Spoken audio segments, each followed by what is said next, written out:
Welcome, ladies and gentlemen, to this exceptional session in the afternoon. I'm very pleased to see so many of you back, despite the fact you had a wonderful meal and you were by the pool in the most sumptuous location.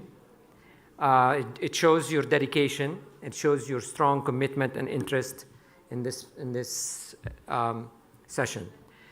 In fact, before we resume and continue the technical side of our plenary sessions, which will be the session on the Solutions Forum, we, in the tradition of ID4Africa, we will reveal the host country that will be hosting us in 2023.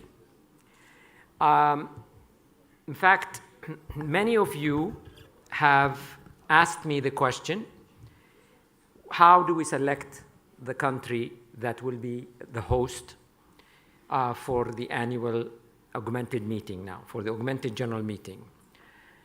In fact, it's not a simple single-dimensional selection process. It's a multi-dimensional process because there are a lot of criteria that have to go in. And some countries score very highly in one dimension, but score poorly in other dimensions. So I want to share with you, before I reveal the host, I want to share with you some of the criteria that we take into account in selecting the host, while at the same time emphasizing that we are taking applications and expressions of interest for 2024. So if you, your country, believe you're ready for 2024, please see somebody from the General Secretariat, and perhaps we can have a brief meeting so you can give me sort of a high-level pitch while we are here at the event. So clearly, one of the first straightforward criteria for selecting the host country is going to be facilities, space. As you could see, this event requires a lot of space. In fact, the exposition, we need something of the order of 5,000 square meters. At the same time, we need to be able to host the assembly, 400, 500, 600 people at the same time, plus facilities for running workshops, seminars, side meetings. So you need basically to be in a position to demonstrate the existence of such facilities that would be useful and available for the event. So that's no-brainer. If you don't have that kind of convention center, we can't hold it because, as you could see, we're a big community. So space for holding the event is a no-brainer. Second, we need to also have you be a hub or near a hub for air transport. So every year when we look at the potential countries that will be selected for the host, we build a model, a sophisticated computer model that takes into account where all the delegates and their distribution, where they'll be coming from the different African countries. So we focus primarily on the 48 African countries, which are the member of the movement, to make sure that realistically we can bring you in. If we have situations where it's impossible to bring some delegates in, that becomes a negative. Plus, if we end up with a cost factor, if we see that you're only served by regional airlines and very, very small airlines, therefore we cannot get enough people reasonably economically, that becomes a negative for the selection of the country. Third, clearly, availability of hotel rooms. We need a total of about 1,500 hotel rooms in various categories. We need a 5-star, 4-star, 3-star, affordable. We need to be able to house this community. So if you don't have a variety of hotels, that's not going to be realistic. These are clear and obvious criteria. There's objective. We look at the facts and we fill a table. We do a site visit. We fill a table and we can answer them. However, there are at least 2 other criteria that are subtle and require us to reflect and consult with our partners in order to make the final selection. One has to do with the sort of the security structure of the country. Clearly, we need to be in a country where the security and safety of our delegates is assured, but we don't want to be in a country where the delegates have to go through a very, very tight security mechanism, because then it will end up creating barriers, blocks. We want a country that is safe and secure and does not put barriers in front of our delegates to enter and participate. So it's very important that your security organization works with us, is flexible, can provide security, but not barriers. So that's really, really important. Of course, the political will of the country is also very important. Basically, is your country embracing the Identity Day? Is your country embracing an ecosystem that is very, very pro-identity, and have you made any progress? Look at, for example, the choice of Morocco. Morocco exemplified every single one of these areas. This is a country that's safe and secure. This is a country where the political will, the ecosystem of identity is very, very strong. They had hosted us with hospitality, with open arms, without putting barriers. Of course, there's a thorny question, which is very difficult in many cases, but we have to address it. The visa, how willing is your immigration department to work with us to grant visas and facilitate visas? We're not saying it will be visa-free. We're saying we need your immigration department to work with us to facilitate visas. Because if I cannot bring in every single delegate who's legitimate into the country, then it becomes a negative experience. Also, the customs. And I have to say, in all the 6 countries where we held this, immigration and customs continue to be the biggest area where we can improve. I will agree and I will admit that it has been a challenge every year. And this is something maybe in the future I will tell the identity authorities, you have to start working early with immigration, and you have to start working early with the customs so that we don't end up with barriers and blocks as we have experienced in many countries before. Usually these issues get resolved, but we want to minimize the barrier on our delegates. So as you could see, there are really multiple factors, many factors. The richness of the culture is also very important, because part of this voyage, part of this journey that we do is a cultural exchange. We exchange knowledge, but we also exchange about our cultures in bringing this melting pot, all of us together, from over 100 countries in the world. So if your country is rich in culture, rich in history, rich in tradition, and has something to offer, maybe tourist attractions, a beautiful environment, obviously that's also an added plus. So I am willing to meet with any country that's interested in the 2024. I'm happy to consider your pitch. It would be fantastic. It would be an honor for us to explore every single one of your expressions of interest. But please be realistic that at the end of the day, you have to score well overall on all these criteria. And so we have a process. We typically reduce it to a few finalists. I go and some of my operational team comes with me, make a site visit, then we validate, and then we make a selection, typically about 9 months before the annual meeting event. Okay, so I think in the interest of, if there are any questions from anybody, just very quickly, if you have any questions or any issues that I have missed, please raise your hand, and maybe, I don't think we have an usher in the room. Okay, then see me afterwards if you have any questions about the process.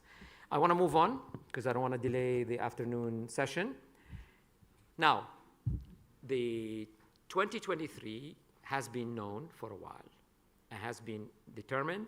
We know exactly the date, we know exactly the host, and we know exactly the convention center where we're going to be holding that. This is an example of a country that met the majority of the criteria and scored high on many of them, which made it an ideal country to select. So, give me a drum roll in the back, an imaginary drum roll. I am about to reveal the host country for the 2023 annual Augmented General Meeting. Operator, please put the result of the selection on the wall.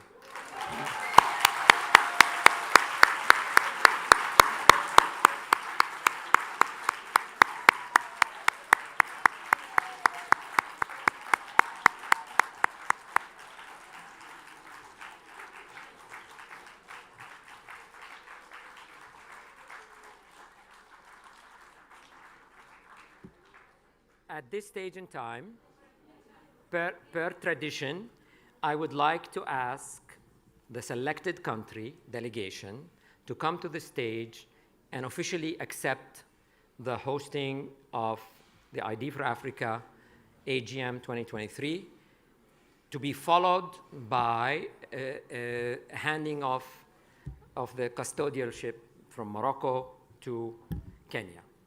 Okay, so Kenya delegation, if you still accept, come to the stage.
Okay, thank you very much, Dr. Shauna. Sorry, Dr. Patrick. I'm a little bit mixed up. I was not expecting it. You're emotional. And I hope you have not identified Kenyan because I brew my trumpet here.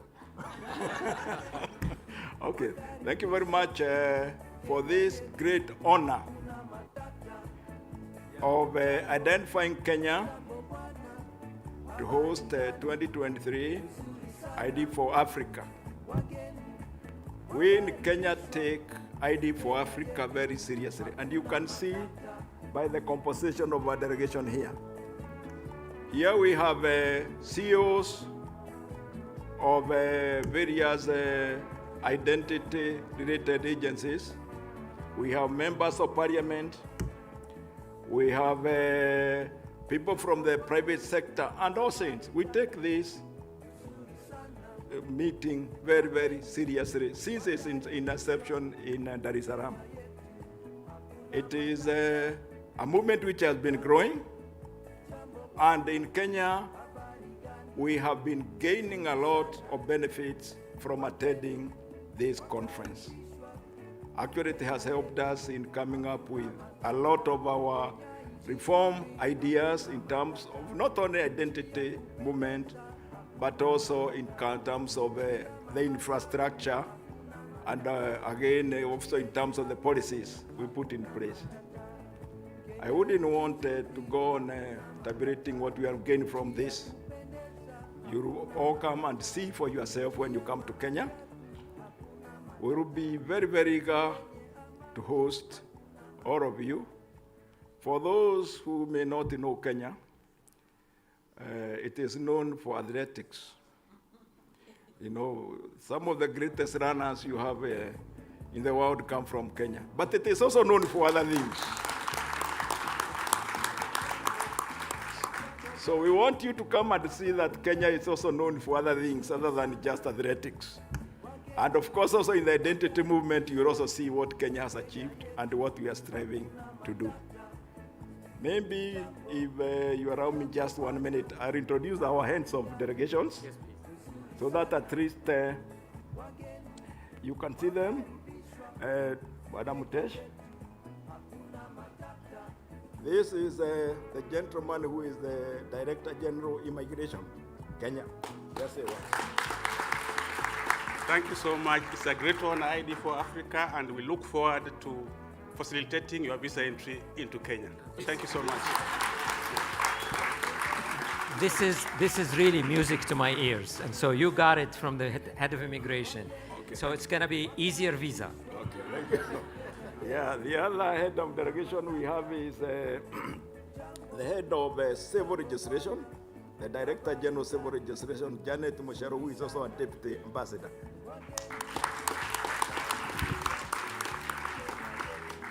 We are so happy to be here, and we look forward to 2023. You'll all be welcome to see the Big Five, apart from the admiralties. And I'm promising that Kenya is going to attain 100% registration of births and deaths before 2030.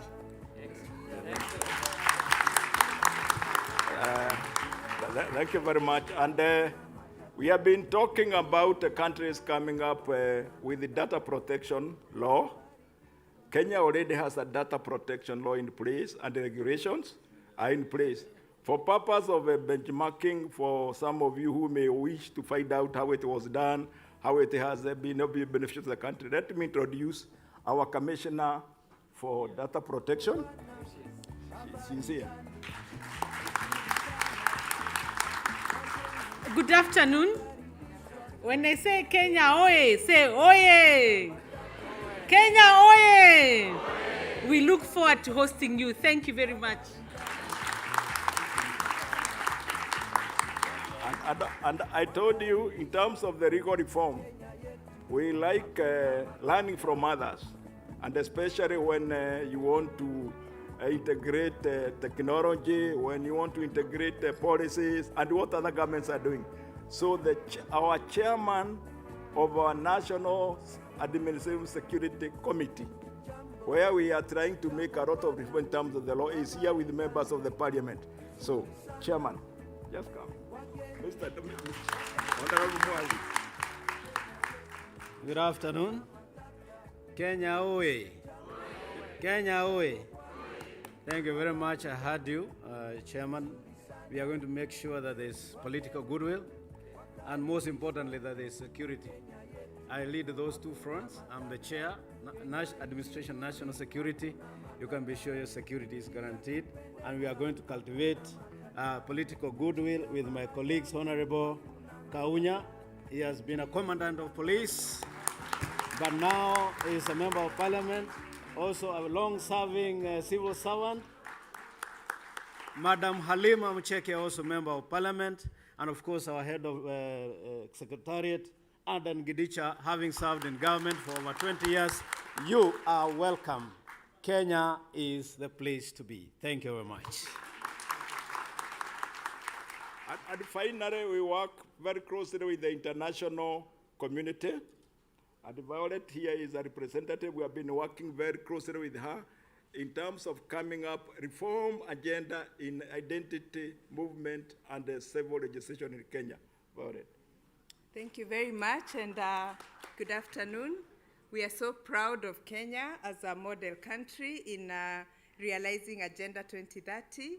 We have been supporting African countries from the UN family and other development partners, together, of course, even with ID4Africa, to ensure that we realize target 16.9, legal identity for all.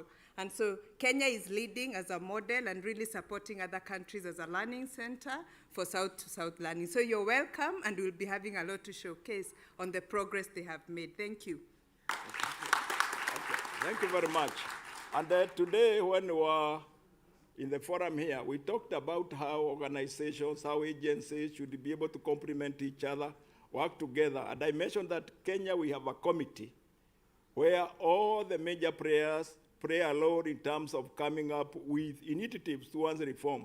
And we have a secretariat. Mr. Marasia here is the person who coordinates that secretariat for us. But of course, the major player is our cabinet secretary. It is the secretary, and that is where he takes a lot of our roles in terms of organization or moving forward. Just say hi. Good afternoon, ladies and gentlemen. We wish you the best, and we welcome you to Kenya so that you can see the progress we have made in terms of development of a digital ID, the identity card, and a master population register.